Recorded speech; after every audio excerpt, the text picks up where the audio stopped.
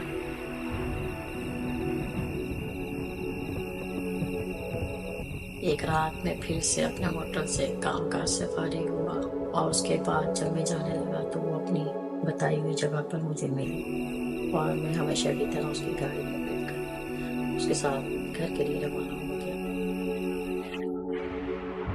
گھر پہ ڈراپ کرتے وقت اس نے مجھے بتایا کہ کل کا ڈنر ہم ساتھ کریں گے اور اس کے بعد دوسرے ہی دن چھٹی کے بعد وہ مجھے اپنے ساتھ ایک بڑے سے گھر میں لے گئے. جب میں نے اس کا گھر دیکھا تو مجھے بہت دیر ہوتی اور میں نے اس سے پوچھا کہ کیا آپ یہاں پر اکیلی رہتی ہیں؟ تو اس نے کہا کہ فی الحال تو میں اکیلی ہوں. یہ میرے ماں سے باہر ہے.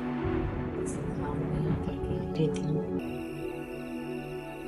یہ سلسلہ بھی کافی دن چلتا رہا اور تقریباً میں 2 سے 3 بار وہ مجھے اپنے گھر پر لے جاتی. ہم بیٹھ کے کھانا کھاتے چائے پیتے اور اس کے بعد وہ مجھے میرے گھر پر ڈراپ کر دیتی.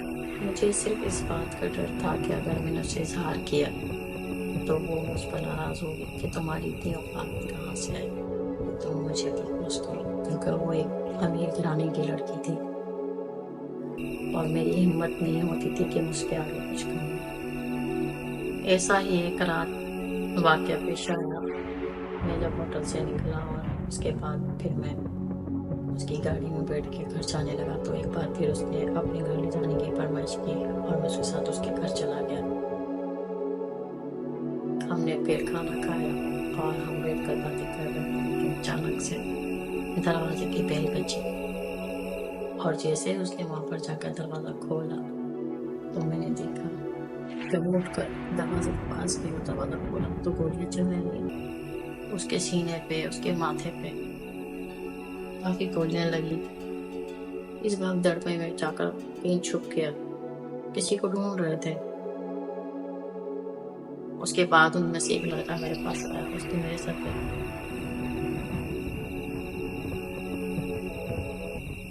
کوئی چیز کھینچ کے ماری تو میں وہیں گر کر بے ہوش ہو گیا.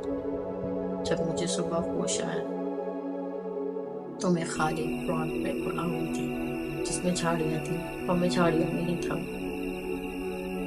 میں اٹھ کر بڑی ہمت کر کے وہاں سے نکلا اور گھر پہنچا. اس بات کا ذکر میں نے گھر میں کسی سے بھی نہیں کیا. 2 دن کے بعد میں ہوٹل گیا. مجھے ڈر تھا مجھے پولیس پکڑ کے نہ لے جائے. اس کا ذکر اپنے دوست سے کیا. اس کو بتایا. اس نے مجھے اس کے نمبر پر کال کرنے کا کہا. جب میں نے اس نمبر پہ کال کی تو وہ نمبر کسی کے استعمال میں ہی نہیں تھا. جب ڈرتے ڈرتے ہم اس لوکیشن پر پہنچے تو میں نے دیکھا کہ وہاں پر کوئی سا گھر ہی نہیں تھا. میرے دوست نے کہا کہ تمہیں یقین ہے کہ یہ وہی علاقہ ہے جہاں پر تم آتے. میں نے کہا کہ ہاں یہ وہی علاقہ ہے. وہاں پر ایک گھر تھا جس سے میں 7-8 بار آیا ہوں. کافی آگے جا کر ہم ایک گھر کا دروازہ بجایا. وہاں سے ایک آدمی باہر آیا. اس سے ہم نے پوچھا کہ اسی ایریے میں آگے جا کے کچھ گھر بنے ہوئے ہیں. اس سے بھی آگے جا کے جو خالی پلاٹس ہیں وہاں پر ایک گھر تھا. تو اس نے کہا کہ یہاں پر آگے جا کے جہاں پر پلاٹس کا پتا نہیں ہے تو کوئی گھر ہی نہیں ہے. سالوں سے کوئی گھر نہیں ہے. جب میں نے یہ سنا تو میرا سر چکرانے لگا. میرے گرتے گرتے بچا. میرے دوست نے مجھے سنبھالا. اس نے کہا کہ ایسا کرتے ہیں کہ میرے والد صاحب کچھ دم درود وغیرہ کرتے ہیں، ان سے جب میں پوچھتے ہیں کہ کیا معاملہ ہے، میرا دوست مجھے اپنے والد صاحب کے پاس لے گیا اور انہوں نے ہمیں بتایا کہ شکر کرو بیٹا تمہاری جان بچ گئی۔ اس کے والد صاحب نے بتایا کہ بیٹا تمہیں اللہ تعالیٰ نے بچا لیا، اللہ جانے میں کوئی بدلو تھی کیا تھی جو تمہیں اپنے ساتھ لے کے جاتی رہی اور تم اسے ساتھ جاتی رہی، اس رات تم نے کھانا نہیں کھایا، وہاں تم رکے اور رات کے ہی پہر میں تمہیں چھوڑ دیا کرتی تھی، اس کے ساتھ کیا معاملہ تھا، اس کو کس نے قتل کیا یہ تو اللہ ہی جانتا ہے۔ اس واقعے کو کافی سال گزر گئے اور یہ واقعہ میں ابھی تک فراموش نہیں کر پایا۔ یہ کا واقعہ ہمارے لیے اپنے واقعات میں اسکرین پر دیے گئے واٹسپ پر شیئر کر سکتے ہیں۔ جو نیا آنے والے لوگ ہیں میرے چینل کو لائک کرنا، سبسکرائب کرنا، بیل آئیکن کو بھی پریس کر دیں تاکہ میری ساری نوٹیفیکیشن آپ تک پہنچ سکے۔ آؤں گی پھر سے لوٹ کر ایک اور نیا قابل فراموش واقعے کے ساتھ، جب تک اپنا بہت خیال کرتے رہیں، اپنی دعاؤں میں مجھے ایسے ہی یاد کرتے رہیے گا۔ اللہ حافظ۔